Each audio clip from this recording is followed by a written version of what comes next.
and gentlemen, we come to the finish line of Midsummer Scream 2019. Let's do this! There are few things more synonymous with Halloween than Knott's Scary Farm. For 46 years, guests have ventured into the fog-filled streets of Ghost Town looking to get the poison-berry juice scared out of them as they make their way past lurking monsters and through menacing mazes. Knott's Scary Farm is an annual tradition that attracts fear seekers from all over the world. Its history and importance to the haunt community everywhere are unparalleled. This fall marks the 47th season of Knott's Scary Farm, and as always, there are new thrills and chills restored for its dedicated fans. Here now are some of the most titillating hosts you've ever had. A host for this presentation, give it up for Knott's Scary Farm's own Jeff Tucker.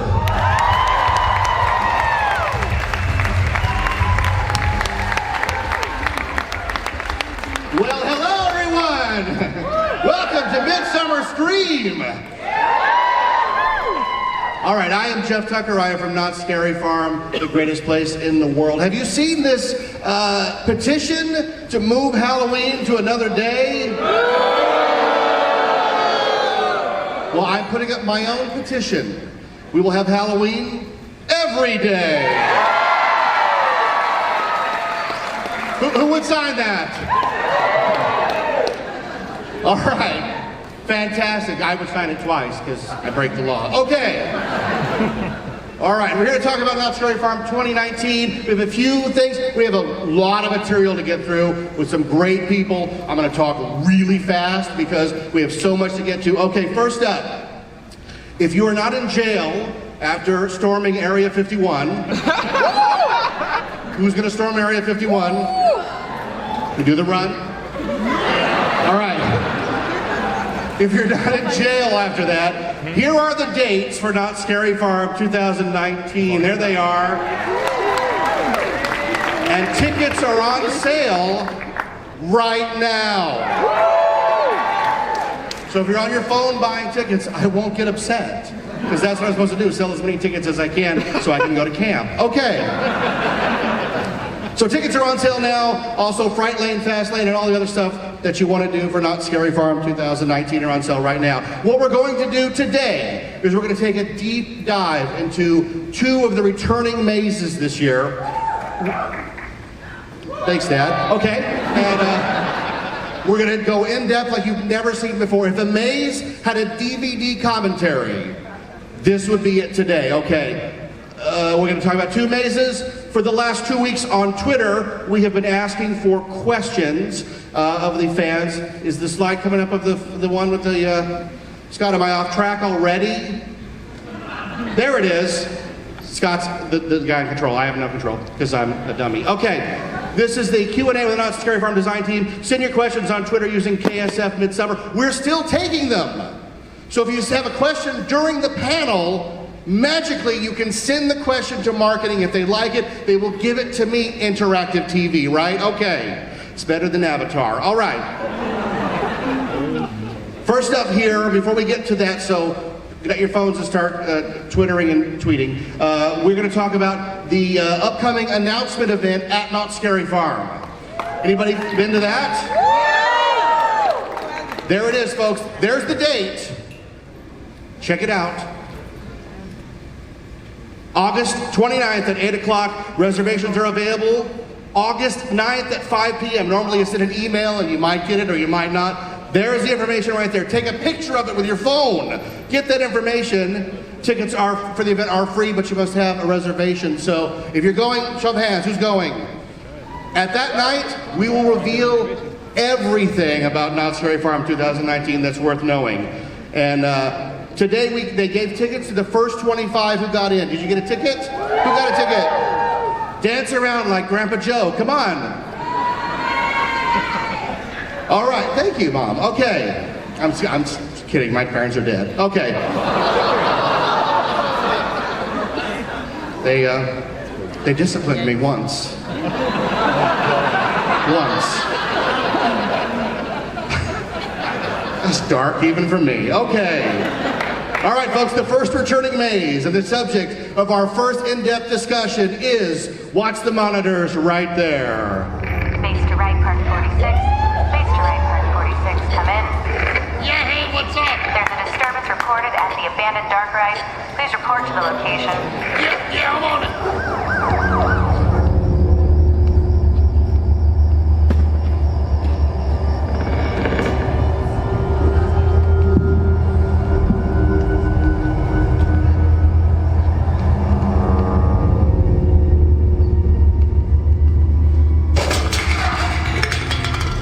This place is dumb.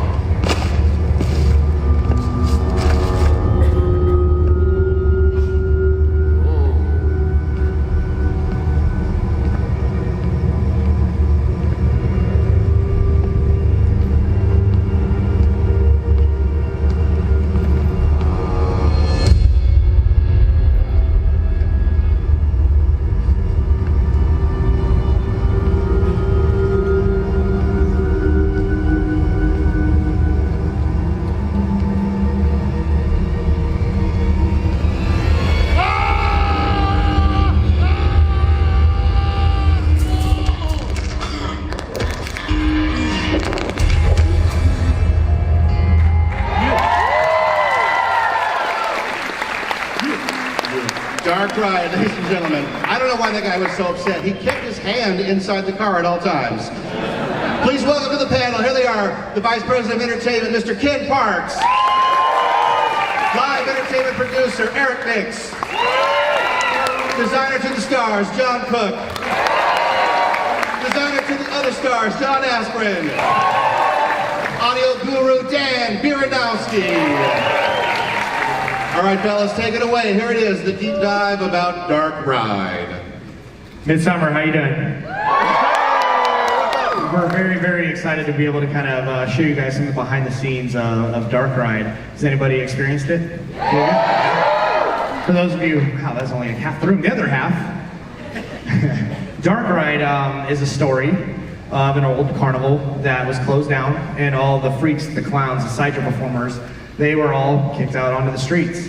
And being shunned by society, they returned to their home, and they took the old Castle of Chaos ride, and they turned that into the new home. And they were going to defend it against anybody that would come in and expose this encampment, really, that they have set up in this ride.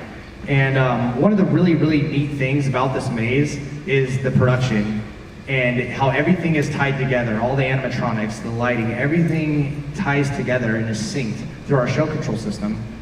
And it's all driven by the heartbeat of the maze, which is the audio design.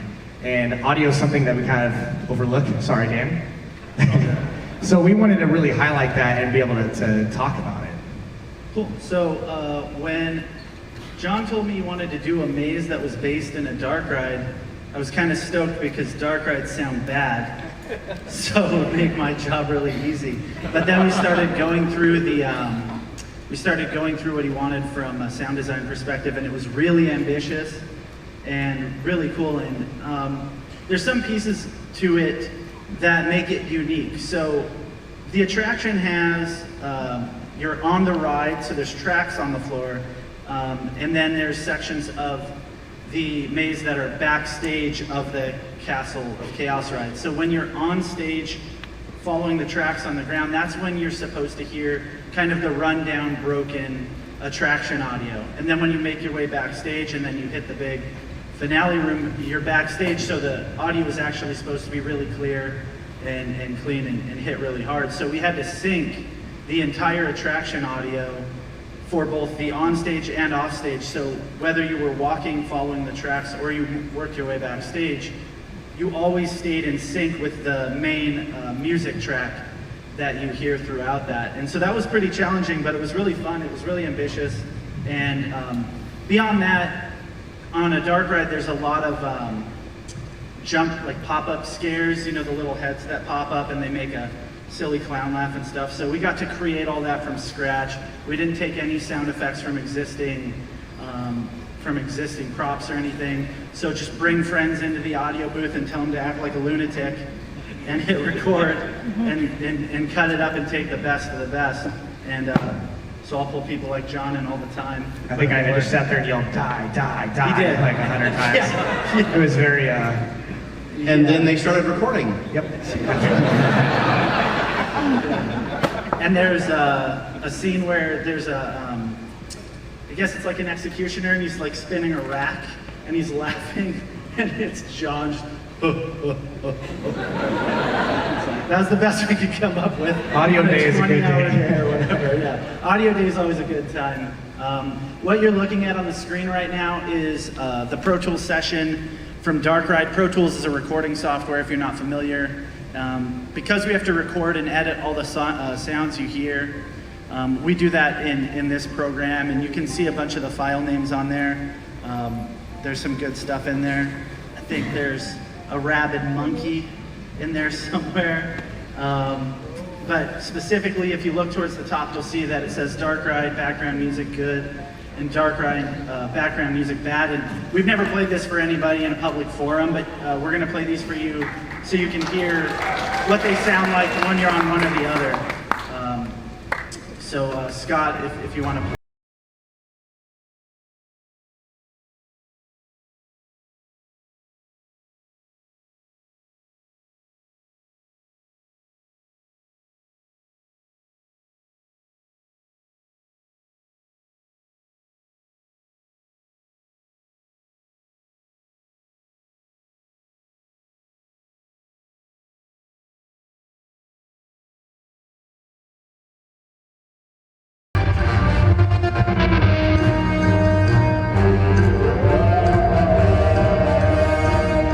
So basically, Hold on, before you go, this guy sat there and made sure that those two lined up, make it so when they play throughout the maze, it's not fighting each other. So hats off to sit there and do all that tedious work. yeah, so basically we sit down, John and I sit down in a room, we go through the entire design of the attraction before it's ever built, and we develop a list, and the list will include elements like that, and then we'll go in the studio and make that stuff happen. Sometimes the list has some weird stuff in it, and we'll throw Easter eggs in the attraction. There's a wizard in this maze, and he's fighting. There's a big dragon up on the ceiling, and this wizard kind of floats up and down. And for that, our lovely Vice President of Entertainment, Ken Parks, did the honors. So these guys are always putting Easter eggs into their mazes. What they didn't know, I think it was my first year at Knott, I think, Yeah. right? And so what they didn't know is I put an Easter egg into their maze. I used to work for the Walt Disney Company, and when, as an actor, once in a while, if they ever needed a Merlin, I would do all of these big special events, right? So I never did it in the park, but if they needed audio recordings, anything like that. So they were one day, I think John was saying, no, we need a wizard, and we think we're gonna, I was like, oh, I'll do it for you. So that's a picture of a guy acting like he's acting. And if you've never seen what somebody using a microphone looks like, that's what that is. But anyway, so this is my Merlin voice. Where there's a vicious fire-breathing dragon, I shall smite him.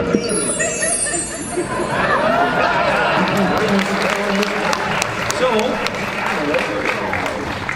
there it is, and we're waiting for the cease and desist from Disney at any moment. But good times now, let's keep going. Yeah. So if you're not familiar with the Walt Disney Company, where Ken used to work, they do things. They own everything. Yeah, so I still have the chip.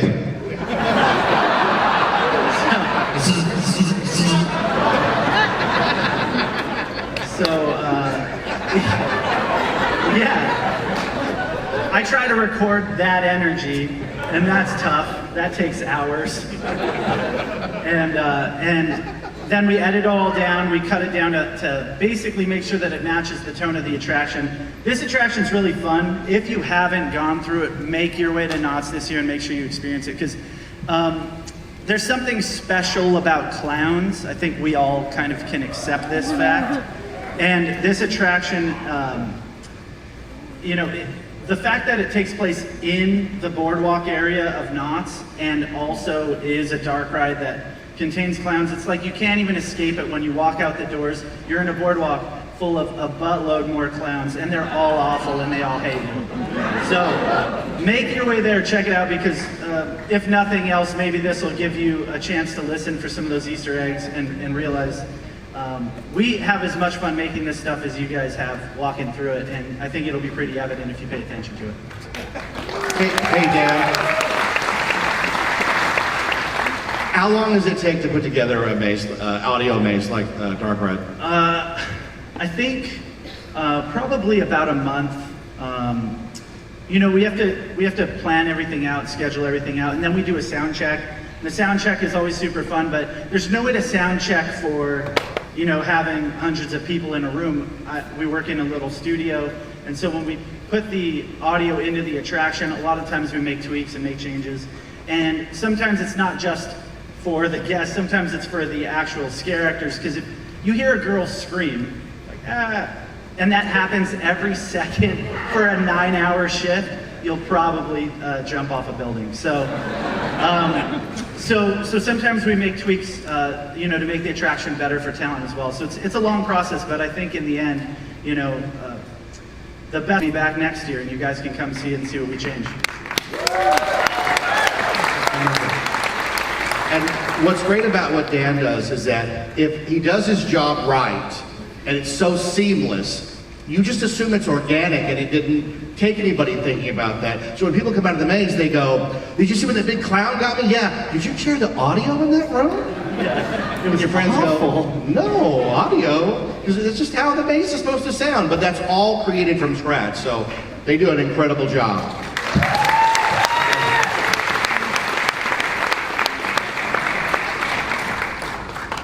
Are we going to talk about what's new for Dark Ride? Yeah, I think so.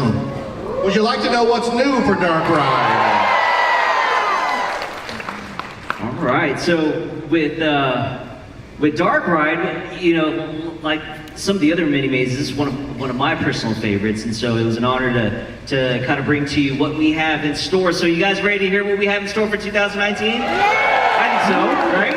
Okay, so let's dive right into it. So for this year, for Dark Ride, we want to introduce to you 2 new rooms. And so as John opened up and talking about Dark Ride and how it's an abandoned carnival ride, what we're introducing to you for this year are 2 new rooms, undiscovered rooms that just recently was uncovered.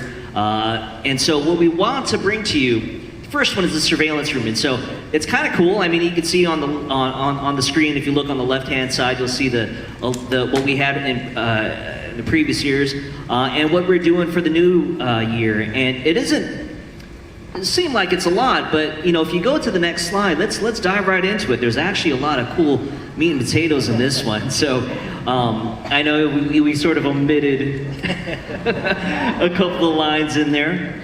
Can't give it all away yet. It's been redacted. Yeah, but what we're doing here is we're aiming for bringing a real huge interactive element to this portion of the maze, and that's a surveillance room. So just if you think of an abandoned carnival ride, obviously you would think of like a security room or a surveillance room. And so we uncovered a surveillance room, and some of the things that you'll find in the surveillance room is obviously the security cameras and old dated technology like CRT monitors. You'll also see like wired keyboards and such. And so what we wanted to do is to try to, of course, obviously bring in the surveillance room. But the catch to this is that there is a whole level of crazy interactive elements in here, and it's all natural. And one of the things that we're known for, that every time John and I work on projects, we're always thinking about Easter eggs. And so for those of you that have gone through the maze in previous years and noticed a few of the Easter eggs in the maze, this is we're kind of picking up where we left off with those Easter eggs. And without not letting too much out of the bag, there's a lot of elements in there from, you could turn a key possibly, or maybe push a button, or find something in the room, and that room will interact with you. And you'll see a lot of ties into some of the elements of our other mazes, which is kind of cool.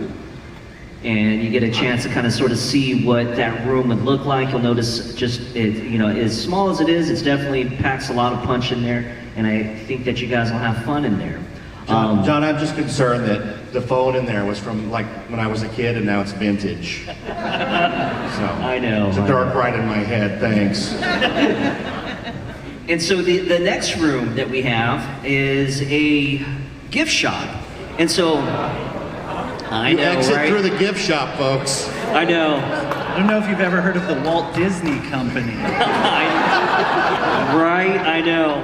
Well, like, I should clarify, it's not an actual gift shop. Yeah. No, that's okay. We'll sell some stuff, but we're not going to sell it there. They'll still try to kill you, so it's okay. We never miss a retail opportunity. So what we wanted to do with that was to sort of wrap up the experience. So, as you go through Dark Ride, you go through all these different layers and different textures that the team created, and obviously what we wanted to do was to finish up the experience. And obviously you're going in through an abandoned ride, like many other rides out there. The ride ends with a nice little cool gift shop, right? And so that's something that Eric, our producer, and Ken wanted to throw out, and they put together this crazy idea of putting together this gift shop. And so like the surveillance room, there's some interactive elements in here as well. But we really wanted to capture the essence of your experience coming to a close, you're ready to leave, and there's a different level of a tone that's in here. For the most part, Dark Ride, it's very fluorescent, very bright. And so we wanted to sort of shift the gears on it and sort of bring it down a couple, and almost like a little juxtaposition of what you would experience throughout the maze and as you wrap up and end your experience. And so some cool elements, but with that being said, without adding any cool new stuff to it, and this slide right here is kind of give you a little overview of what it sort of looks like. But with every new addition that we're bringing to our mazes at Knott Scary Farm, what we'd also like to introduce to you guys ready to see some new characters that we're introducing to you guys? Yeah? All right, so let's introduce to you Smiley Sam and Baby Fool. Baby Fool's so good. And right? That's actually me. So selfie. Woke up this way. Yeah. So with Smiley Sam and Baby Fool, one of the things that we love doing at Knott Scary Farm is throwing Easter eggs. And what we wanted to do is to recognize the whole idea that our mazes really are brought to life through our talent and brought to life through our mazes. And so, we really wanted to capture and play into and introduce to everyone 2 new characters that you'll see at the final scene in the gift shop. And the first one obviously is Smiley Sam, and the second one is Baby Fool. With Smiley Sam, she is a cashier that never had any clue that Dark Ride even closed, and so she's still trying to sell the last merchandise to everyone. And then, of course, you have the whole concept of Dark Ride being an abandoned ride. Well, for many reasons, aside from it being abandoned, there's also, unfortunately, a little baby that was abandoned with it as well. And this character is Baby Fool, who was raised by our carnies in the carnival ride and grew up to become Baby Fool. So, check out the slippers, though. Yes, I'm jealous of whoever gets to be that talent. I know.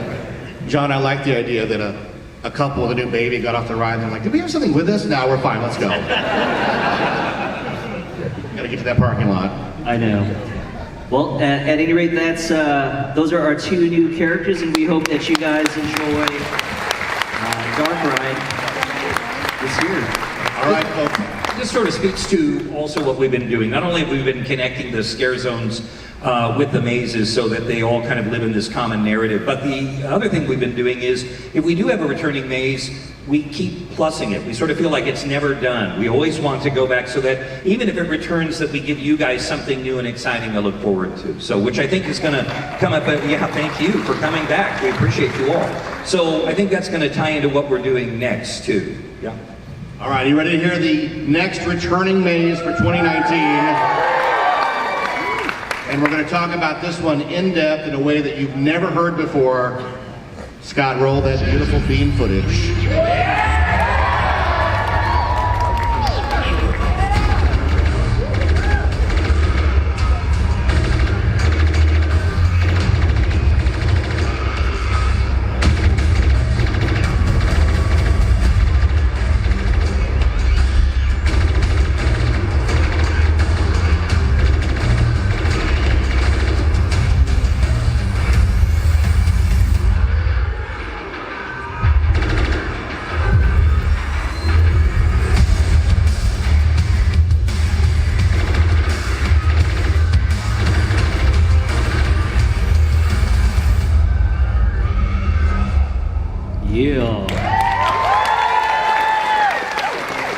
Any fans of Special Ops Infected in the house? Well, here are the guys that made it. Tell us about it, fellas. This is where it all began for us, right? Yeah. Special Ops Infected. Did anybody get to check it out in Camp Snoopy? There you go. That was a rough year for us, wasn't it? You know, I think it was all worth it though, for sure. I mean, it was man, Camp Snoopy's where we started and where we, you know, we had a lot of fun. I mean, that's all I could say. I mean, it was crazy. Yeah, it was great. Yeah, it was great. But for those of you who did not get to experience it in Camp Snoopy, we had the great idea of taking over the Camp Snoopy area and trying to transform it into the zombie apocalypse and create this really, really deep and fun interactive experience. Yeah, you know, I think with that experience, though, I think it all started even before that, before Camp Snoopy, and that was probably our influences, right? So, you know, it kind of goes without saying, we're nerds at heart. You know, I think one of the things that we take huge pride in is the fact that we have all these fanboy moments and nerd moments when we're out in our think tank sessions, and that's really where it all starts. That's really where it all came from, and you can kind of see, you know, sort of what influenced us from the TV shows and the movies and the video games, obviously, and things even outside our four walls, like paintball and airsoft, was really what influenced the most. But this had to be it, right, John? What influenced us most? Man, yeah, we're fans, and we actually met playing paintball and stuff. And we you know, we are big fans of video games. But at the end of the day, we're haunters, and we love haunted houses. So we saw an interesting opportunity that we hadn't seen done on a large scale like that to kind of gamify a maze experience. Yeah. And to make it more engaging and more than just a passive walkthrough attraction. And I think one of the unique concepts that Infected had, and the biggest difference that when we're tooling around with ideas, was the simple fact that, you know, with Infected, you know, we took elements from not only a maze, but we also took elements from the streets, you know, and all these things that we learned from both of those types of venues, those types of experiences. We sort of came up with a hybrid that ended up becoming Infected. And the beautiful thing about Infected is, if for those of you that have gone through, it's a different kind of feeling, right? I mean, you know, you going through a traditional maze, you're sort of put in, for the most part, in a role of, say, a victim. But the unique thing about, you know, Special Ops Infected is that, you know, and we're so like crazy stoked about it, because then we get, you know, jittery just thinking about it, is that with Special Ops Infected, we were able to turn it all upside down, and instead of you being the victim, we were able to have you have that feeling of, now you have an opportunity to actually fight back, and that was, and really engage into that story. You know, I don't think I've done a combat role through any other maze. No. Yeah, and you know, a lot of it had to do with the evolution of the technology. I mean, if you guys saw, you know, just looking at the picture, John, you want to talk about how that all started?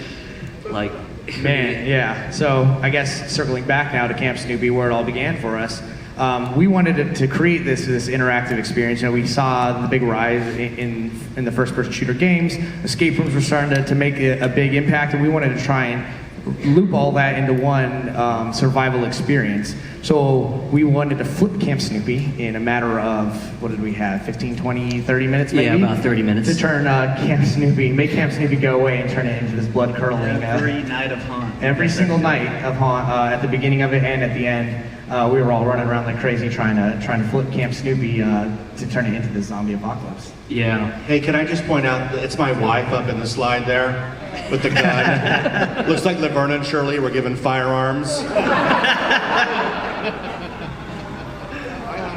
And if you look at the, if you look, our fans have fans. if you look at some of the technology, or you know, the green, you know, laser tag weapons, they're actually, and you can sort of see it's a huge jump for those of you that have gone the last 3 years, but if you look at the zombie on your upper right hand side, you'll see, you know, these huge sensors, and they're actually, our zombies actually have these huge, like, 4-pound zombie boxes. Fanny packs. The fanny packs that they're wearing, that they wore at Camp Snoopy. But the awesome thing about it is that, you know, as an attraction, as a maze got super popular, you know, the technology sort of changed as well. And you kind of get to see what we are using today.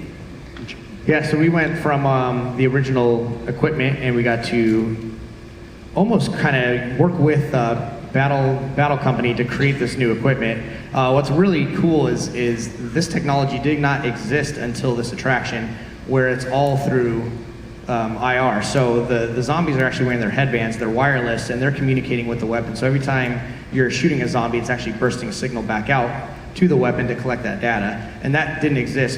Before this, everything had to be done on Wi-Fi, which I don't know if anybody's trying to use their cell phones at Knott's Berry Farm. You know, it's not, sorry guys, it's not the best. But we were able to kind of eliminate that issue by using this IR equipment. Yep. Another unique thing about Infected was this whole brag and rights scoring system that we introduced. One of the things actually two of the things that made Infected so unique for us is that we knew our target demographics. Like, how many gamers do we have in the house? Do we have any gamers in the house? How many people know this up, down, down, left, right, B, A, start, right? So, you know, we have a handful of you, you know, but like myself, I'm a huge gamer, he's a huge gamer, I'm dropping everything. You're losing all your stuff. No. You know, we wanted to introduce, you know, two new aspects that were fresh in the minds of haunters, and that was this whole idea of fulfillment, this whole idea of accomplishment, and that's something that we were super jazzed about, that guests got out of Infected. And a lot of it had to do with our scoreboard system and our brag and right system. And on the upper right-hand side of your screen, you'll sort of see like an old school snapshot of our scoreboard the first 2 years when we were at Camp Snoopy. It's got that old school feel. We played Pac-Man, Dig Dug, and you know, Space Invaders, and you get that general score and the first player. And then you have to the left in the background, you have a screenshot of our scoring system that you see today. And a lot of it is the whole idea of the accomplishment that we're able to achieve by guests as you shoot. And one thing, if you didn't know, is that the more headshots you get, your equipment upgrades. So it starts off with semi-automatic, down to a 3-shot burst, down to, you know, fully automatic, and so on and so forth. And so, you know, we were able to accomplish that sense of accomplishment there. And then you also had the fulfillment, which is where the scoreboards came in. Because just like any of you that stuck through a video game and were into like a campaign game, and you stuck all the way to the very end, all to see the little credits, well, you know, that's sort of what we did with Infected, and we discovered that giving you these nice little call signs was just that extra tabletop that you would get with your friends. Because another thing out of all this, which is really cool, was this whole bounce back feature that Infected brought in. And the bounce back feature was, sure, you went in through the first time and you went with your buddies, your girlfriend, your wife, your husband, your kids, but then you wanted to go a second time around because you wanted those bragging rights on that ride home. And so, you know, it was pretty cool. We had a chance to see a lot of our guests return back to the mazes, and it was really fun and super exciting to see everyone pretty much, you know, having a great time for the most part as they came back to the maze. But that's kind of cool with our scoring system. So I like all the detail, and if you sit down and read it, the fresh meat basically says, you are a human backpack being carried by somebody else. That's so good.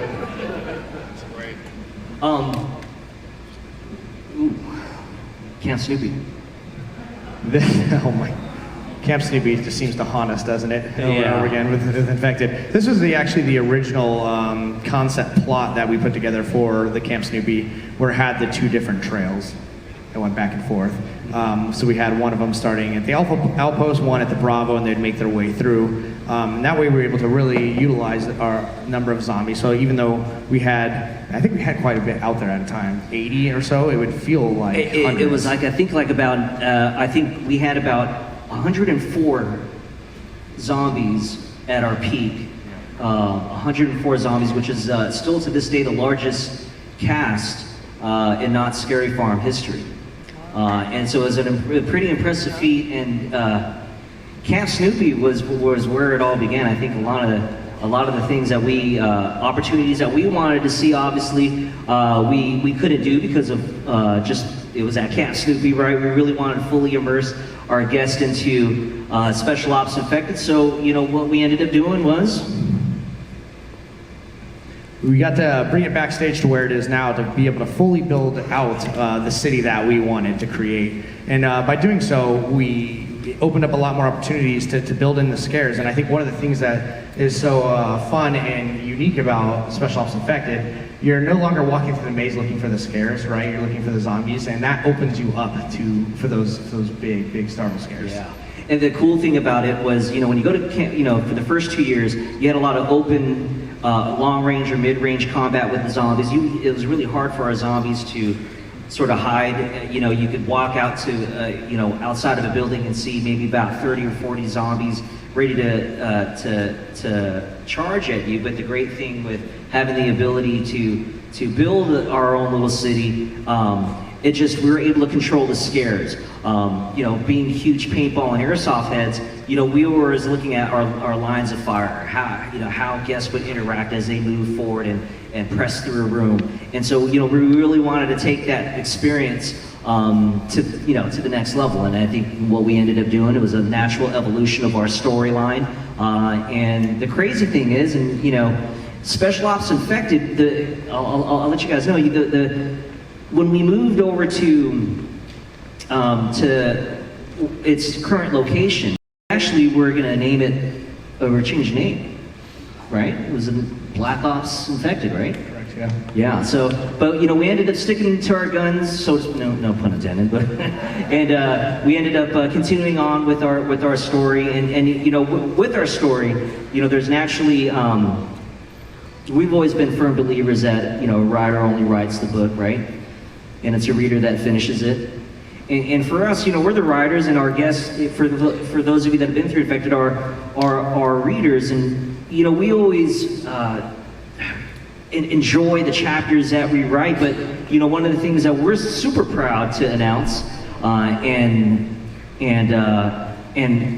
to everyone here is that, you know, we've written our final chapter for Special Ops Infected.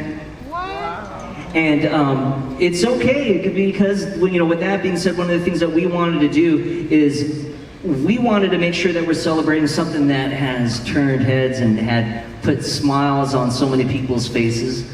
And yeah, even though it will be its last year for 2019, doesn't mean that it's going out with a whimper. It's definitely going to go out with a headshot this year. We are adding some new scenes to Infected.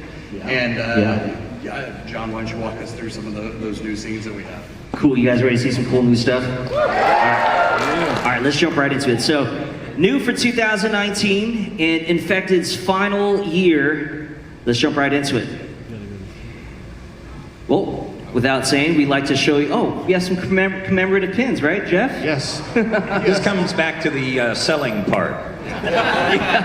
So actually, while we're on this slide, so we've been working really hard at Knott's Scary Farm and Knott's Berry Farm to get ahead of our production and what we're going to do year over year. And we've got the next several years planned out, which is great. And by doing that, we're able to take advantage, and we're starting new lines. John's inspiration. So we're starting to create pins that will now commemorate the life of a maze. So this will be the first in the series for the Knott's Scary Farm Legends pins. And we hope that we'll continue that tradition year over year as we know which attractions will be closing, and more to come on that later. So I guess be sure to check out retail, exit at the gift shop. Collect them all. A little plug. Collect the whole set. You know, the crazy thing is too, is that aside from this, you'll be able to also purchase like a grave site, or like a graveyard where you get to collect and pull all your pins in for a display moment. So it'll be kind Your of own cool, Boot Hill cemetery that'll have Cemetery. tributes to all your favorite mazes. I have pens like these from my parents.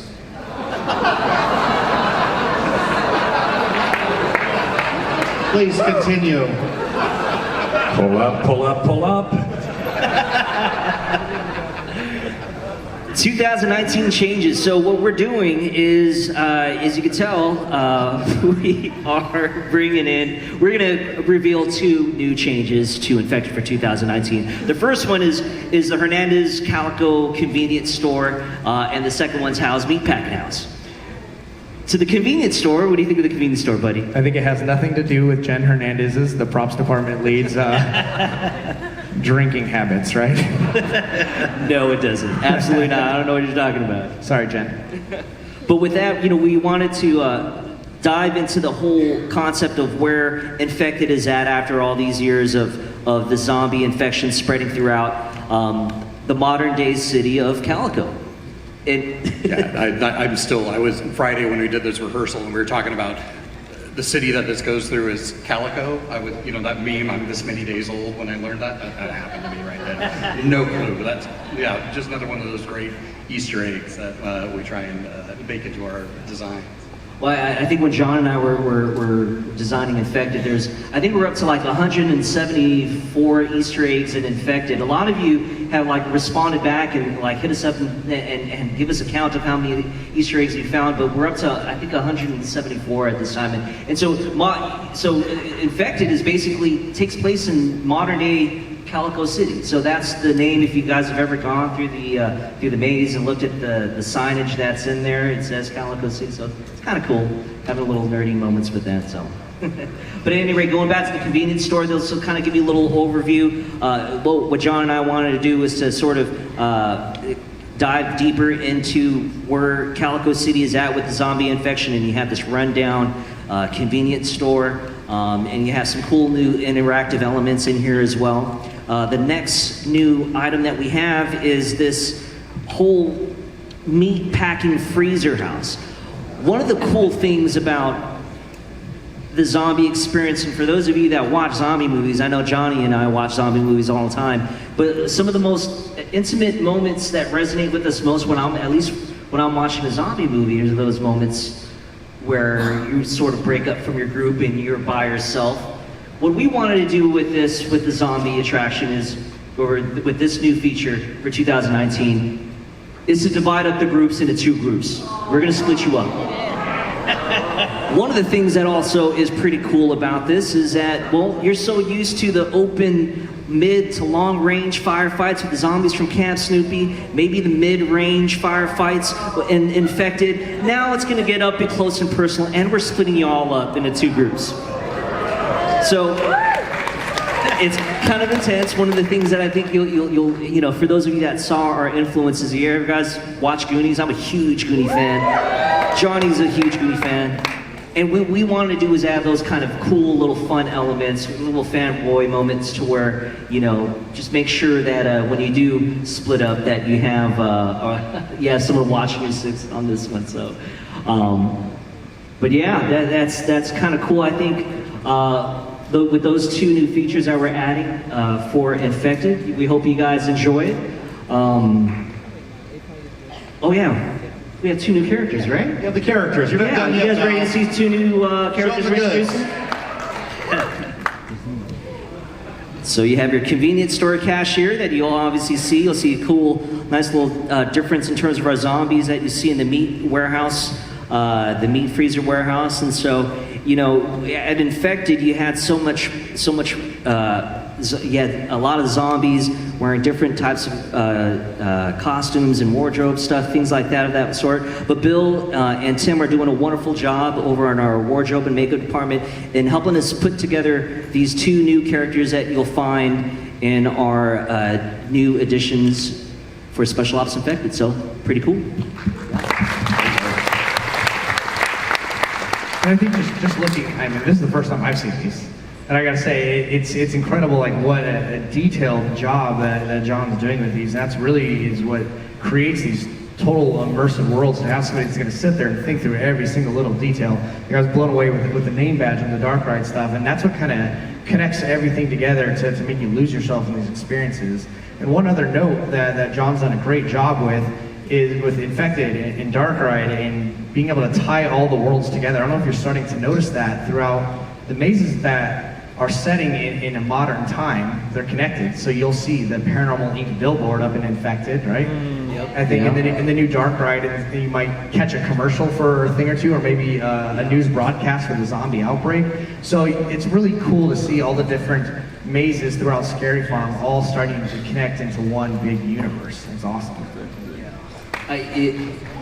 We're not forcing it either. If it's fun, if it makes sense, then it makes sense. I know Ken and Eric, we talk about it all the time, but it's just really just having fun with it. I mean, that's at the end of the day, we're just having fun with it. So it's kind of cool. I think that's kind of the great thing about the event, right? I always talk about how I went for the first time in the 80s and that sweeper was dressed as Freddy Krueger and it scared the crud out of me, And it's just this thing where all of the nerdy fan folks grew up and now are in charge. So it allows us all to do these kind of things. And we have such a love for the event and the legacy of it. We just don't want, if you're put in charge of that and to be the keepers of it, we just don't ever want to disappoint. So we will never let a maze just kind of go away without giving it a little something to say goodbye to it. The one thing that I always find fascinating about that whole story, which we didn't talk about, is that it wasn't originally intended for Camp Snoopy. It was actually intended for Soak City. And you were going to get into a van and you would get your mission as you go over to the van, and then we thought much better of that when we realized that it was darkness and swimming pools. There have been lifeguard zombies everywhere. Yeah. But anyway, amazing job, you guys. Thank you so much.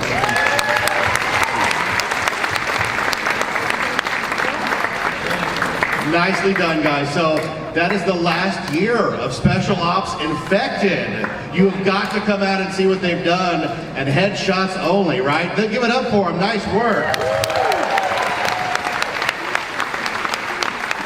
All right. We're going to get to our questions that we got off of Twitter, because everybody on Twitter has an opinion and a question, right? These are always good, right, Jeff? What's that? These questions are always fun, right? Oh, absolutely. Now, marketing, do you guys have questions for me? Did you get any today right now? You want to bring them up? From Price Waterhouse, bring me the questions. These have been sealed in a mayonnaise jar on Walter Knott's porch since this morning. Thank you. All right. I have them. Okay. Okay, here we go. From the room. What is your favorite moment from past mazes? Anyone? So, for me, the first year that I designed an attraction from the ground up was actually Infected with John, and it was his first year designing an attraction from the ground up for Scary Farm. And the first time that we sound checked, we turned everything on. It was, I don't have any kids, but I assume that's what it feels like. It was so perfect and epic. And I don't know if you guys are aware of this, but Camp Snoopy is not scary to be in, but it was super immersive, and that's the feeling that I've been chasing since the first time that I heard that thing turned on. I'll give you mine real quick. It's from Dark Ride. I have a million of them because I've been there forever. But I was walking through Dark Ride, and you guys remember that dummy you had in there that was like realistic? Because I was walking through and I was like, why is this woman lying here? We're not open, ma'am, we're not open. Oh, it's a dummy, now I'm the dummy. It was so real. I thought she was like asleep or something. Oh, it was fantastic. Mine would probably be, it was last year, Trick or Treat, Lights Out, and we did a 5 a.m. walkthrough, no talent, but it was trying out the flashlights for the first time, all the effects, all the sound, all that. And, I've been coming to Knott's a long time. I've only been working here for 2 or 3 years, but I thought I was pretty immune to everything, and I have never shuffle stepped, skipped through a maze so fast by myself, and just got out the other side and was like, yep, that's good, let's open it up, let's do it. So true story, during that walkthrough, like a book or something moved, and Ken... I dropped the F-bomb. He dropped it. There's no audio, there's no talent in there, and it scared him to death. It was great. Which I wasn't allowed to do at the Walt Disney Company. If you're not familiar with Walt Disney. All right. What's the most frightened you've ever seen someone? Other than budget time. What's the most frightened you've ever seen someone? I was a talent for 1 year, and I scared a guy and he kicked me in the balls. and then he hugged me. We have a pin that will commemorate that.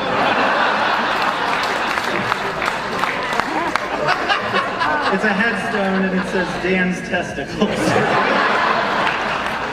That was the most scared I've ever. That pin will drop soon. Don't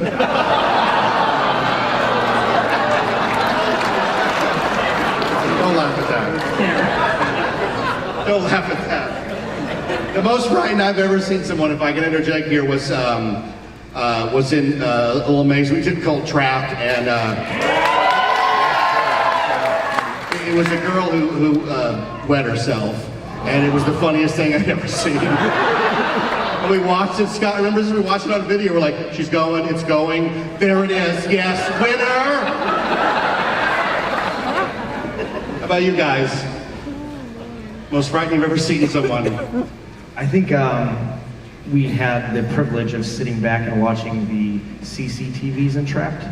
It was always fun to watch people's reactions. So we were sitting there and somebody was genuinely freaking out in that, I don't remember the electrical room with the water that raised up. And they literally must have felt like they were trapped, so they got desperate to try and swing across by the fake wires that we zip tied to the ceiling. Those are always enjoyable moments. The great news they is... held though. The great news is we've saved all those videos. So they exist somewhere. The big reveal is that we're watching you guys all the time and laughing. That's also the most rewarding moments we have. We don't get paid in money. We just get paid in watching that. You get another hour in the room with the cameras. Okay, do you have a favorite maze or scare zone character? If so, why are they your favorite? Oh, I got one. I'm gonna get points for this one. Better say the prisoner. My wife used to be Symbols the monkey in Carnival, and I fell in love with her there and married her, so she's by far my favorite character.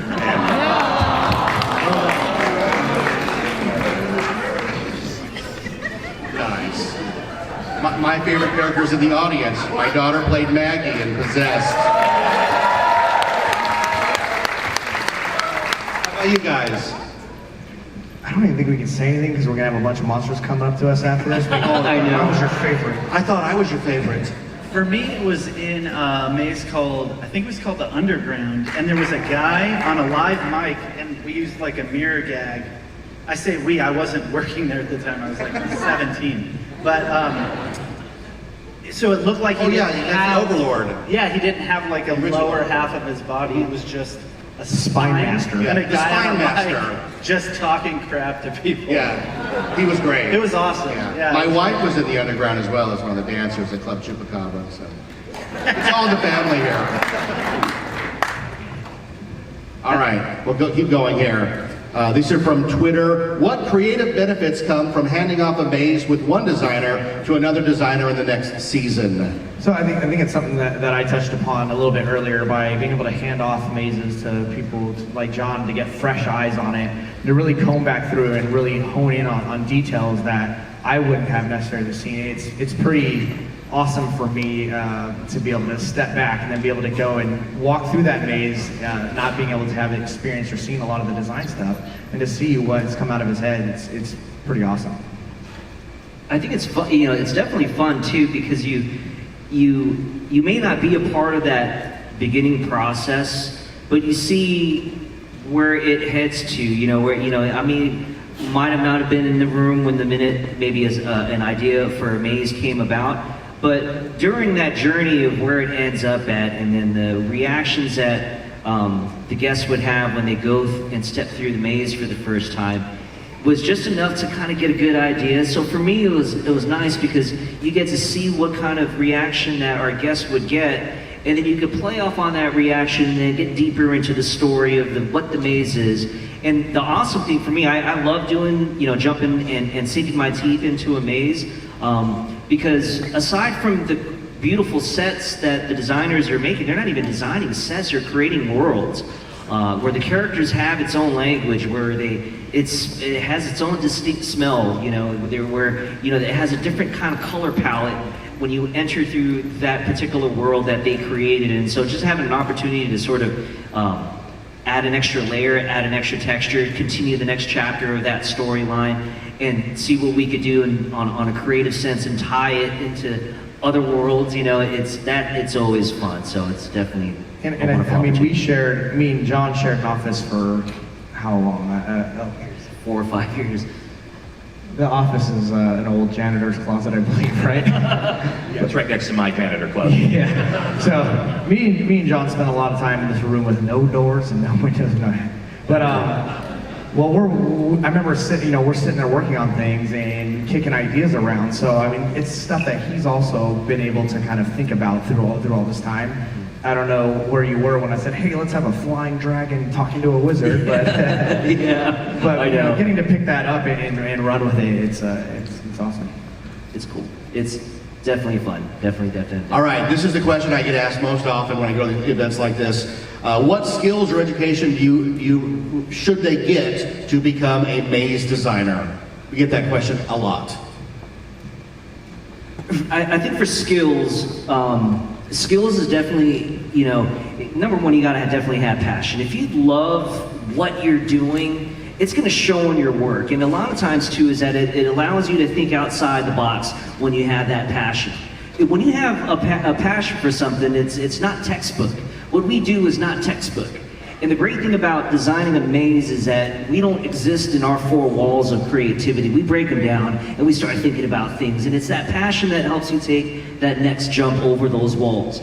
And the great thing about you know, if you do have that education, if there is a curriculum out there that exists, if I were to say just general, you know, color theory, if you're going to dive into any sort of programs, you know, definitely be awesome and learn the fundamentals of Photoshop, Illustrator, Vectorworks. Anything else, guys, that you could think of? I mean, for me, I know we didn't go to school necessarily to be haunted house designers, you know? So for us, like John was saying, it's driven by passion. So for me, it's always staying laser focused on what it is you want to do and be the hardest worker in the room and just get involved. A lot of people ask me how to get into this. And it's just, there's so many amazing haunts out there, from the home haunts to the pros. You can go and get involved in some of these and just start learning as much as you possibly can if that's what you want to do.